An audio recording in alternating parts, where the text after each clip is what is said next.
परित्राणाय साधूनां विनाशाय च दुष्कृतां धर्म संस्थापनार्थाय संभवामि युगे युगे संभवामि युगे युगे संभवामि युगे युगे।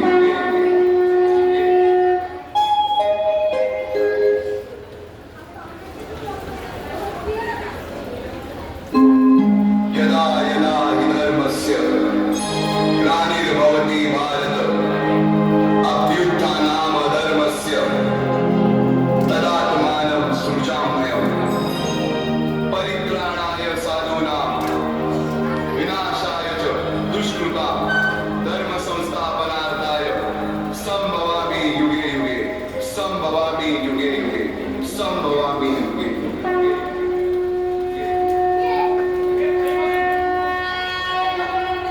जेव्हा जेव्हा धर्मावर ग्लानी येईल, जेव्हा जेव्हा धर्म वाढेल, तेव्हा तेव्हा सज्जनांच्या रक्षणासाठी, दुष्टांच्या संहारासाठी, धर्माची स्थापना करण्यासाठी मी युगानुयुगे जन्म घेईन।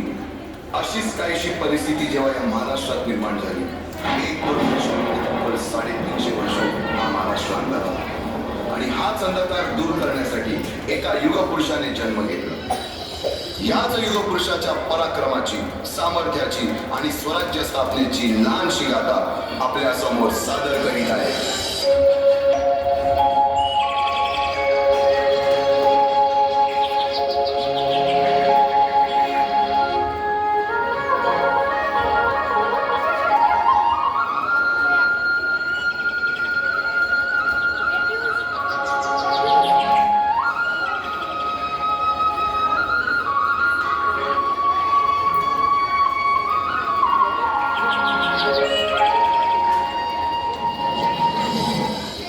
महाराष्ट्राचा सुखाने नांदत असताना एक दुष्ट काल यवनाची वक्रदृष्टी महाराष्ट्रावर, महाराष्ट्र परकीय स्वाऱ्यांच्या टाचेखाली भरडला जातो।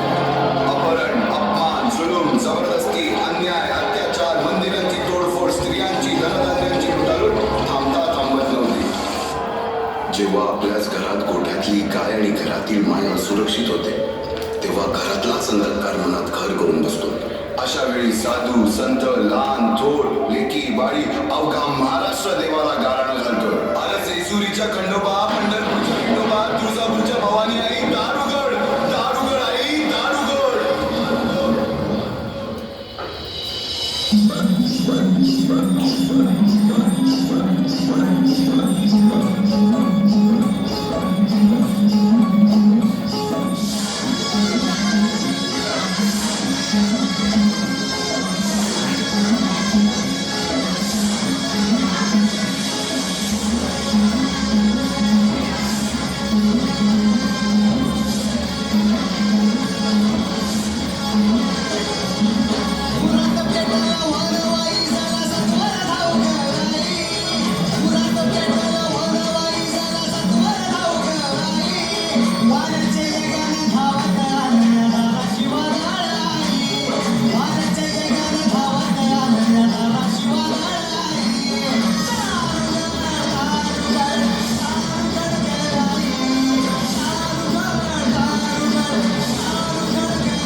सरते शेवटी देवानं गारणं ऐकलंच।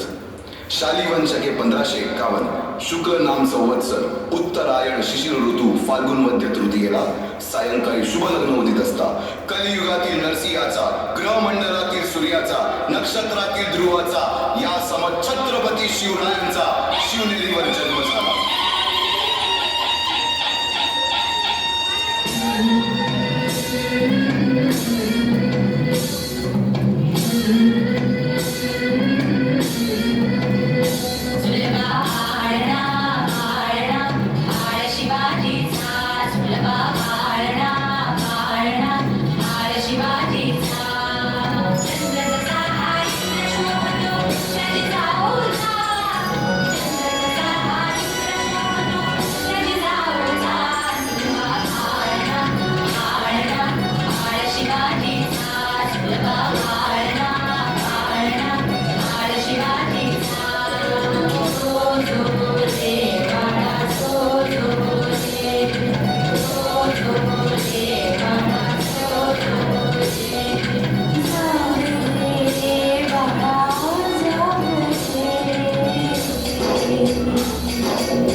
शिवाजीरावांनी रामायण महाभारतासारख्या गोष्टी सांगायला सुरुवात केली, ज्यामधून धर्म अधर्म सत्य असत्य न्याय अन्याय यातील फरक शिवांना समजू लागला.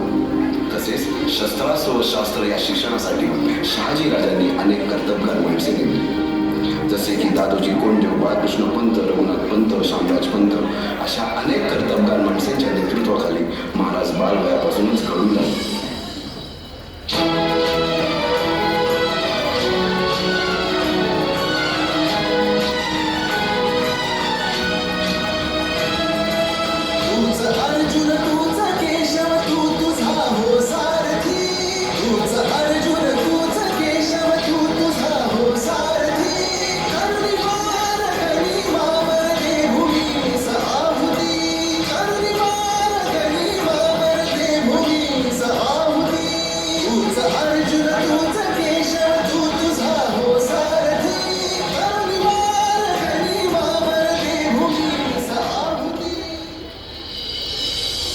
एकटे नेतृत्व कधीच साम्राज्य उभे करू शकत नाही. त्यासाठी तशी कर्तबगार माणसे निष्ठावान मावळे घडवावे लागतात. शिवरायांनी असे सवंगडी त्या वयापासूनच पारखायला सुरुवात केली. तानाजी मालुसरे, सूर्याजी मालुसरे, यसाजी कंक, सूर्याजी काकडे, बाजी जेवळे आणि अशा अनेक सवंगड्यासमोर शिवबांनी शपथ घेतली स्वराज्याची, शपथ घेतली स्वराज्याच्या बांधणीची.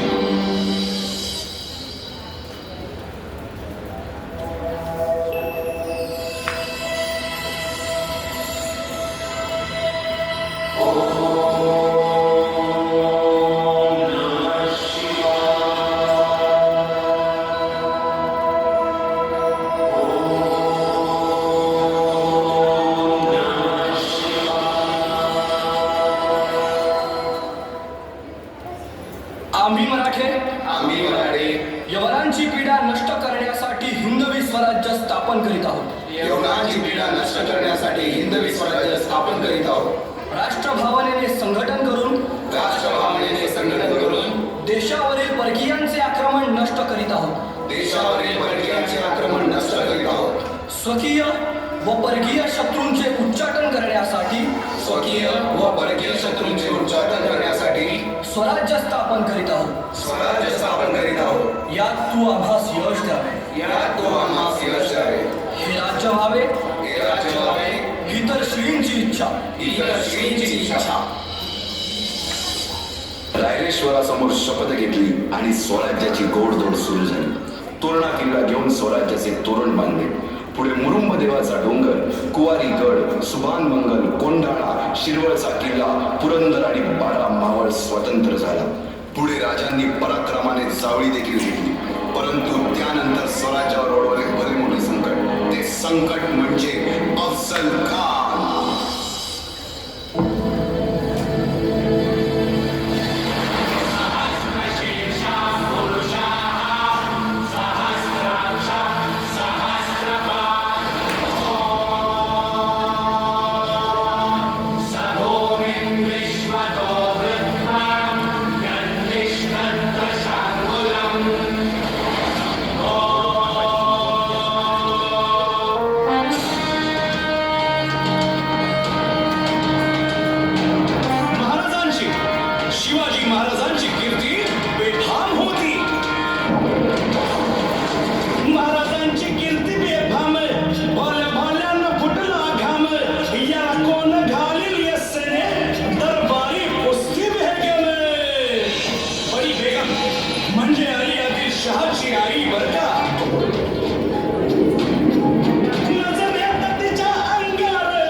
होतो हेच बोलू लागला.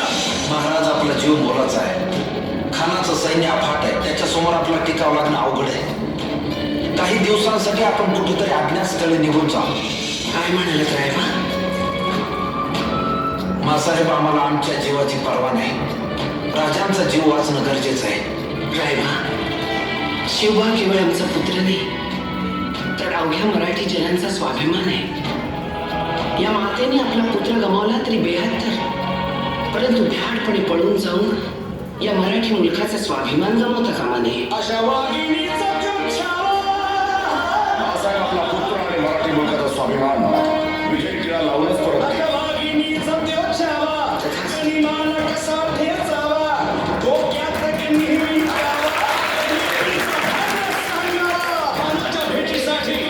महाराजांना एक शानदार शामियाना उभारला होता आणि अशा या शामियान्यात खाली जाऊन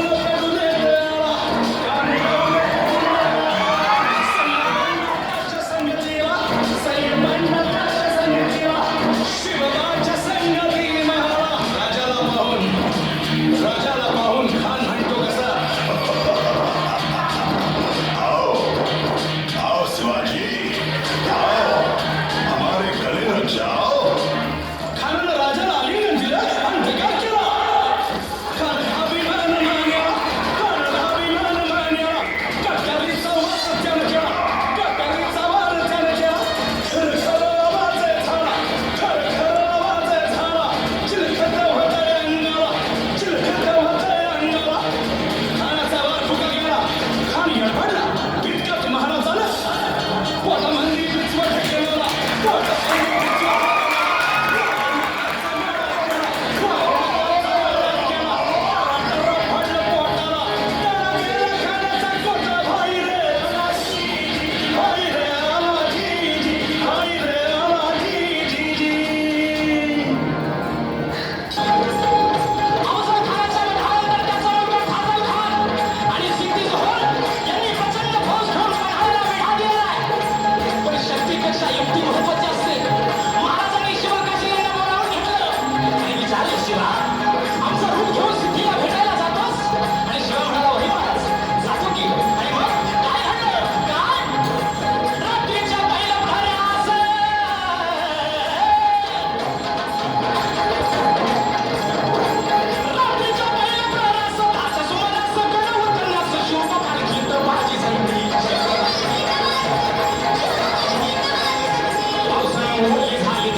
शिवा हसला आणि म्हणाला, अरे जन्माला जरी शिवा काशीत म्हणून आलो असलो तरी मरताना शिवाजी महाराज म्हणून मरतोय. हे भाग्य काय कळलंय का? आणि कळालं सिद्धीची तलवार चालल्या गेली आणि शिवा संपला गेला. पलीकडे बाजीला गजापूरची खंड लागली आणि बाजी म्हणतात, राजन आता येळ करू नका. तुम्ही नेहमी फौज घेऊन विचारल्यावरती नव्हे राहा. आम्ही खिंडीत राहून शत्रूंना अडवून धरतो. राजे म्हणतात, नाही बाजी, जीवाची बाजी लावून आपण इथून आले. आता जे होईल ते मिळून करू. आणि राजे म्हणतात, नाही, लाख तरी चालतील, पण लाखाचा पोशिंदा जगला पाहिजे राजा. लाखाचा पोशिंदा जगला पाहिजे. आणि मग त्या खिंडीच्या तोंडाला काय प्रकार झाला? काय काय उभा राहून बाजी खिंडीला वीरवली कधी शिवबाला. तुम्ही सुखरूपी धन जावा तो तोड भाव त्या वैशाल्याला.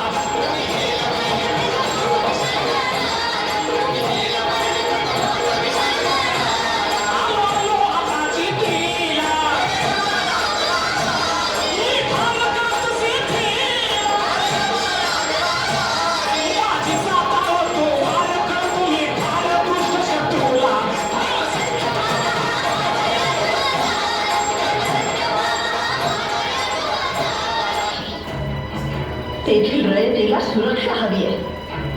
आणि त्यांच्या सुरक्षेसाठी कोंडाण्यासारखे बळकट किल्ले आपल्याला घ्यायलाच हवेत किंवा होय राज सौराज्य परीस मोठं मंगल कार्य कंच आम्ही असताना राज चौथा कोंडाण्यावर जाणार आगी तोडी घालणार वाघाच्या तोंडी मान देणार अहो मग आमचा उपयोग काय वटांवर या मुठमिशा कशाला या परती एवढ्या छात्या कशाला हे मुदगलावाली टलक दंड कशाला ही मजबूत मंदिर कशाला कशाला मिशांना पीळ भरायची आवसा तानाजी नाही ते काही नाही कोंडाणा घेतल्या बिगर माझ्या घरात सुद्धा मंगल कार्य होणार नाही कोंडाण्याचं पान म्याच उचलला राज आधी लगीन कोंडाण्याचं मग काय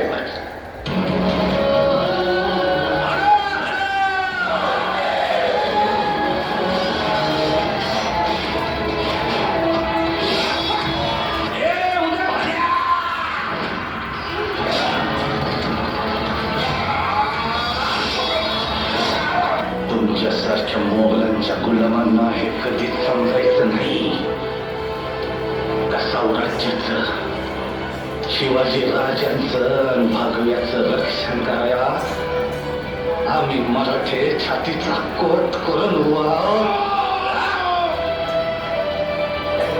तुमचं वंगाळ हा सौराज्य पातूर पोचस्तवर करून टाकावे